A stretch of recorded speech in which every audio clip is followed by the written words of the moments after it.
In a time when people are feeling a great deal of anxiety and fear and reservations about the future, at a time when people are going to work and don't know whether or not they will have a job when they get off, and not necessarily because of their performance, but because of what's happening in the economy. At a time when there are challenges, more so than ever before, in personal relationships. When we look at what's happening on the crime level and what's happening with our youth,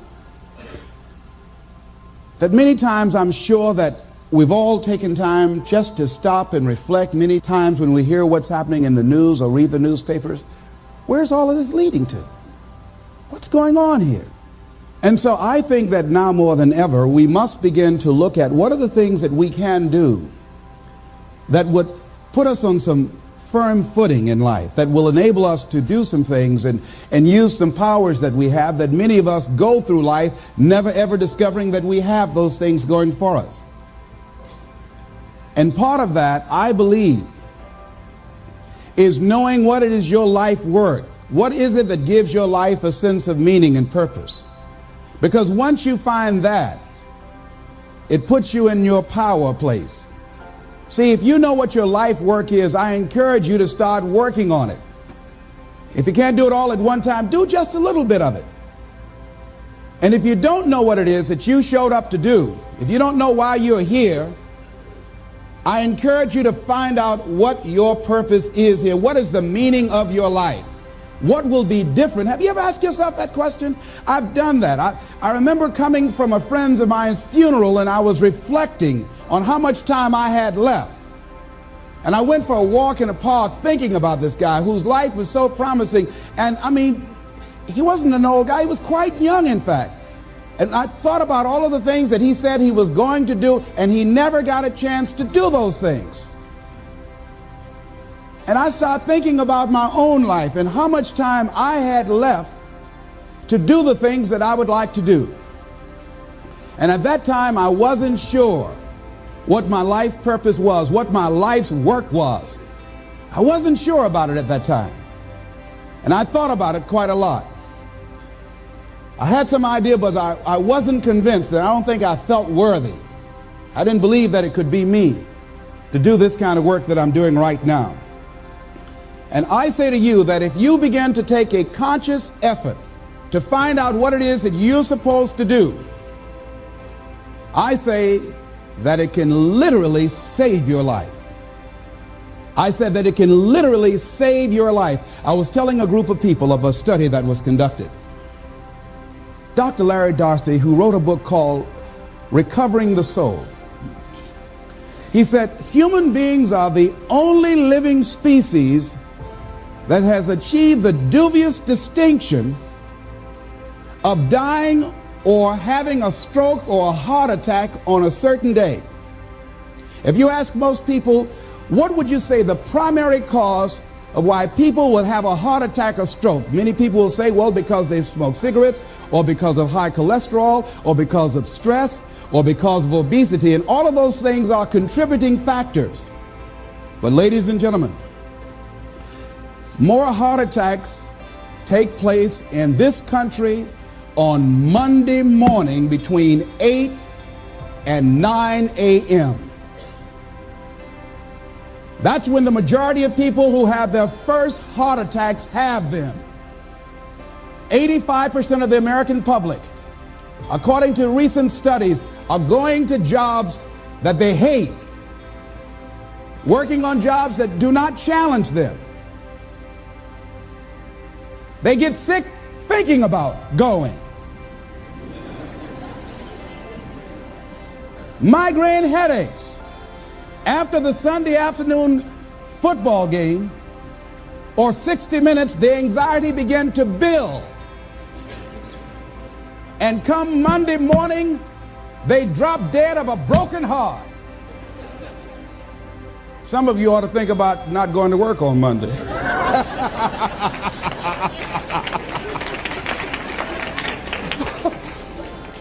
Think about that. People are literally dying to go to work.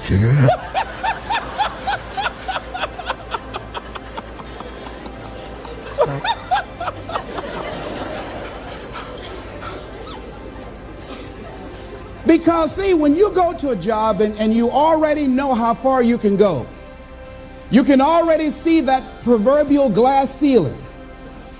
It's like going to a movie when you've gone in the middle of the movie and you've seen the end and you sit there to start all over again, but something is missing. You know what the outcome is going to be. You can't get excited about going through that movie all over again. Am I correct? See, when you're going someplace and you already know how much you're going to make, you already know how far you can go, you're in a dead-end position. It erodes your self-esteem. It lowers your sense of yourself. It creates an inner turmoil. It creates an emptiness in you. So I say that your life is worth finding what it is that you're supposed to do. And I'm not saying quit your job. I'm saying find it and do just a little bit of it. When I wanted to become involved in speaking, I started just learning quotes, listening to other people's tapes, going to seminars, going to workshops, asking other people to help me. Just start working at it just a little bit, but do find out what your work is and hold on to it and don't let your dream go. Don't let it go. See, and here's something else I want you to begin to look at. Why is it that most people don't pursue their dreams or don't do better than what they're doing if they're capable of doing it? I think that many of us don't go the next step because we don't know what to do yet. And I say that the reason that we don't even explore the possibility of what to do is because subconsciously we don't believe that it can happen for us and we don't believe that we deserve it. So here's what I'm suggesting. How much time do you spend working on you? How much time do you spend every day working on your dream? In the last 90 days, how many books have you read? In the last year, what new skill or knowledge have you acquired? What kind of investment have you made in you? So I'm saying that as you begin to look at where you want to go, if you want to make it today, and things are changing so fast you have to literally run to stand still, I'm saying that you've got to make some conscious effort to begin to work to develop you. Here's something else. Most people are not living their dreams because of fear, ladies and gentlemen. I was in Columbus, Ohio yesterday speaking for a particular Ohio department. Young lady named Karen who greeted me, who organized the event. Very talented, very skillful. And she was talking about she wanted to become involved in the consulting business. I said, why aren't you doing it? I said, you have the abilities. I said, you're not here because they like you. You're here because you're doing the job. You're making things happen. And she came up with all kind of ideas, but finally she said, I guess I can't see myself doing it. I guess I'm afraid. Fear, limited vision, and lack of self-esteem is what keep most people doing things they don't want to do. I flew from Columbus, Ohio to Denver, Colorado to a major communications company. And the person that picked me up at the airport told me about the fact that the company was planning on having a major downsizing. And they offered some of the employees there an early retirement, and some of them will earn as much as $300,000. And they said, this is the last time that you can take this offer. If you don't do it, when we have the downsizing, you might be among those who will lose their jobs, and all you will get is your severance pay. And only 50% of the people who were eligible to take the $300,000 took it. The others were afraid to take a chance on themselves. The others couldn't see themselves beyond that company. They couldn't see life after that company. The same reason that people stay in relationships where they're abused or they're unhappy or it's unfulfilling. They can't see themselves beyond that relationship. They can't see themselves enjoying life without that person. They think that this is all that they can do. The same reason that people get stuck at a certain level in life. They can't see things being better for them. And they think that this is it and this is all they deserve. This is all they've ever seen. It's been passed on to them. And they think that this is it for them. Oh, no. I was looking what Dr. Blanton, Smiley Blanton, who is a colleague of Dr. Norman Vincent Peale, what he said about fear. He said, fear is the most subtle and destructive of all human diseases. Ladies and gentlemen, fear kills dreams. Fear kills hope. Fear put people in the hospital. Fear can age you. Fear, ladies and gentlemen, can hold you back from doing something that you know within yourself that you're capable of doing, but it will paralyze you. And it seemed like you're in a hypnotic spell. And I ask you a question, what is the benefit? What's the benefit of allowing fear to hold you back? What's the benefit of giving up on yourself, of not stepping out on life and taking life on? What is the benefit for you? What's the plus in that? It's one of the things I had to ask myself. So I didn't want to make any mistakes. I wanted everybody to like me. I wanted to be perfect the first time I did something. It's not going to happen. You're going to make some mistakes. You're going to hurt some folks' feelings. You're going to create some enemies whenever you decide that you want to begin to take life on. You've got to ask yourself, how long am I going to allow this to hold me back? I like what Zig Ziglar says. He said, fear is false evidence appearing real. That is an illusion that we create in our mind. It is a state of mind that can be changed. So let's look at how we can begin to take some steps to restructure that fear, to begin to expand our visions of ourselves, to begin to increase our self-esteem. Webster said that self-esteem means confidence and satisfaction in oneself. Look at your life right now. Whatever you've done up to this point in time, your life is working. Whatever you have produced, it came out of you as a result of the kind of person that you have become. It's a result of your choices. It's a result of your consciousness. Now you have to ask yourself, are you satisfied with what you have produced? Is this what you want? Would you like for things to be better than this? Do you believe that you deserve better than this? Or are you content? This is it. You don't have to do anything else. That you already resign yourself in life and say, well, I'm happy. I'm not starving like the people in Calcutta. Are you allowing yourself to get off the hook like that? Or do you believe somewhere in the back of your mind or in your heart that there's some other great work for you to do? There's something else that life has for you. And that's why you're here. How do we handle this fear factor? How do we increase our self-esteem? You have to begin to fortify yourself. How do we do that? I believe that you have to begin to consciously monitor your inner conversation and start talking to yourself. Start building yourself up. Sometimes the only good things you will hear about you are the things that you say to you.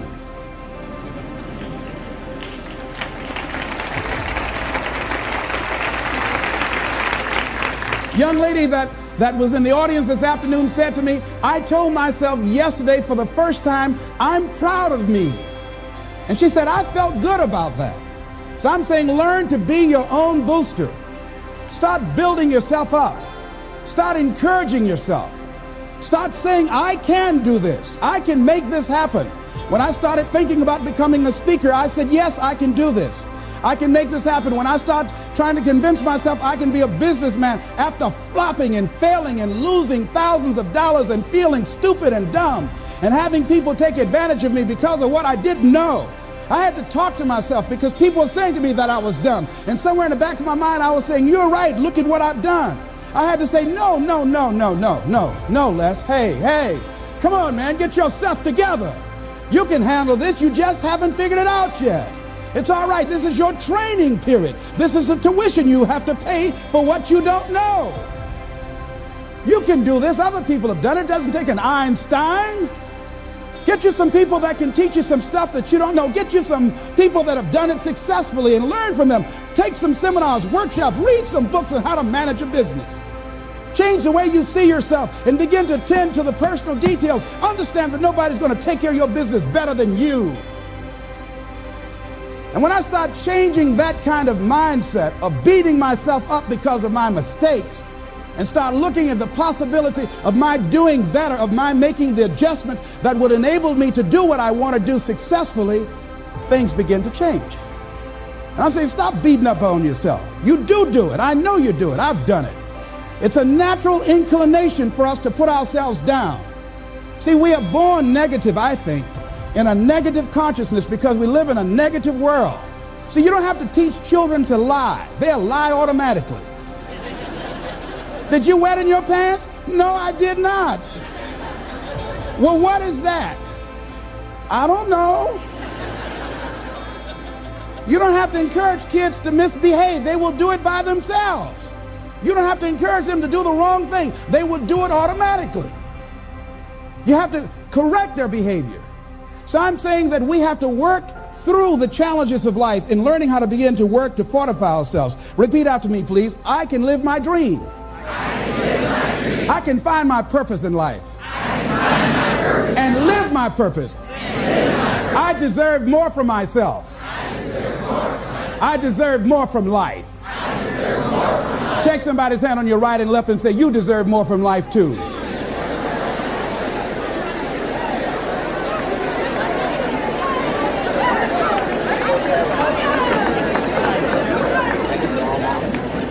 Here's some other things, ladies and gentlemen.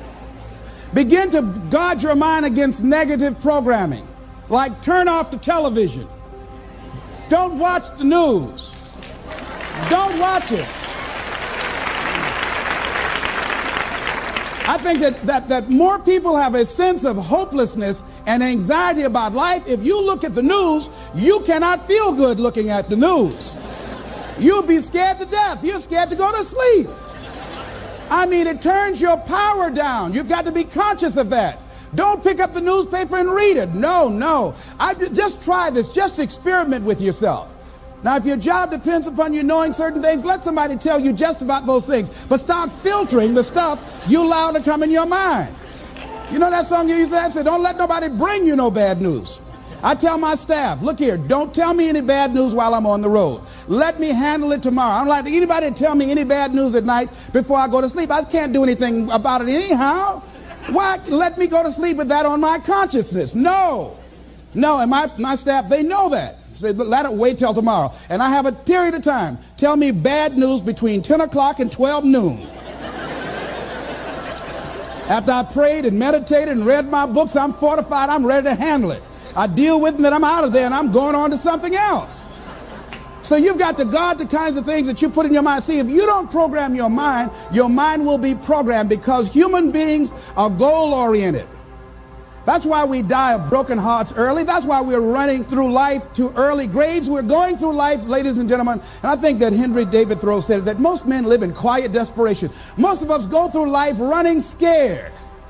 Larry DeAngie, who I think is going to be one of the greatest motivational speakers around today, told me a true story of a friend of his, that every day when he came home from school, when he would get to a certain block in his neighborhood, there was a neighborhood dog that would chase him. And that dog would start after him barking. Boy, he would run, just running from that dog every day. Finally, he just got tired of that dog chasing him every day. He said, this dog come around here today, I'm going to take a brick or something and bust him in the head. So he was walking home that day, minding his own business. Sure enough, same area, there was that dog there. And the dog started barking, he started running, he saw a brick, and he stopped and picked up the brick and turned around, and the dog got close to him. He realized the dog didn't have any teeth.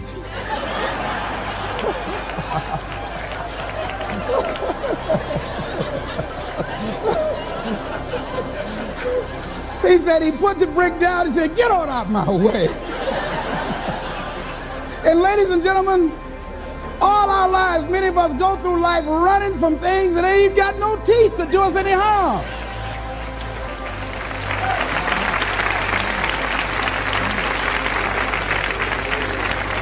Haven't you been afraid to do something, and then after you did it, you say, whoa, if I'd known it was this easy, I would have done it before. Haven't you ever had that experience? Raise your hand. Absolutely. So we created this in our minds, false evidence appearing real. We made it real in our minds. That's why Churchill said there's nothing to fear but fear itself.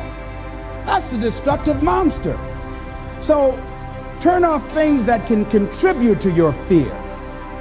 Turn a deaf ear to people that all they can do is talk about how negative things are because they have bought into the consciousness of the world.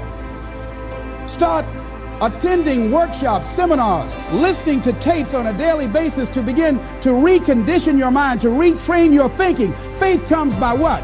hearing and hearing and hearing. Listen to things that can empower you, that can enable you to create a new reality for yourself and a new life for yourself. You might appear to be strange around most people. You know, most people think you're strange if you're happy today. People say, how you doing? I said, better than good. Whoa, what's wrong with him? Just go around smiling and watch people. Look at this. Is this a weird guy over here? Because most people don't smile. Watch them. Look at their faces in the morning. Here we go, another Monday morning. How you doing? Haven't had my coffee yet. Don't ask me. See, these people have not found their purpose in life. That's why they're grumpy. That's why they're miserable. That's why they're so negative. They're hurting and they want to hurt other people. So start practicing using programs for your mind. Seminars, books, workshops. Keep a journal. Record your thoughts, what's happening with you. Every day when you get up, have a journal near you. I use a Jack Boland journal so that I can write down my ideas. I keep it by my bed so I can write down my thoughts. See, ladies and gentlemen, we get 3 to 4 thoughts a year that if we would act on those thoughts, they could change our life.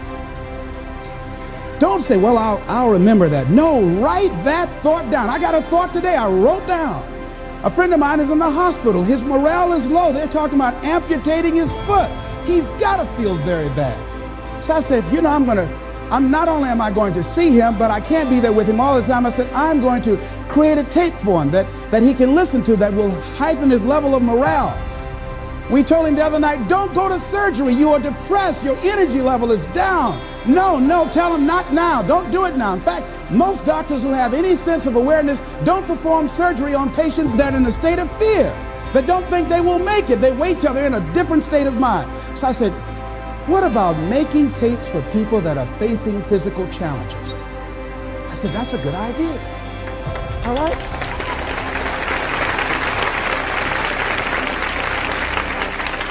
See, there are ideas that can come to you out of things that appear to be negative. I have a friend out of Chicago, just met him. He was 23 years old. And this guy, he went financially bankrupt 2 years ago, ruined his credit. Guess what he decided to do? He found a blessing in it. He wanted to restore his credit. It was very challenging, very difficult. And he realized that a lot of other people during these particular times have ruined their credit. So now he started a credit repair business. Last year, he earned over $100,000 helping people to restore their credit.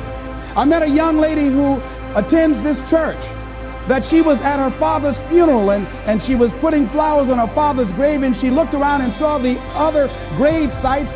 They did not look well groomed and they were not attended to on a regular basis. She started a grave site maintenance business.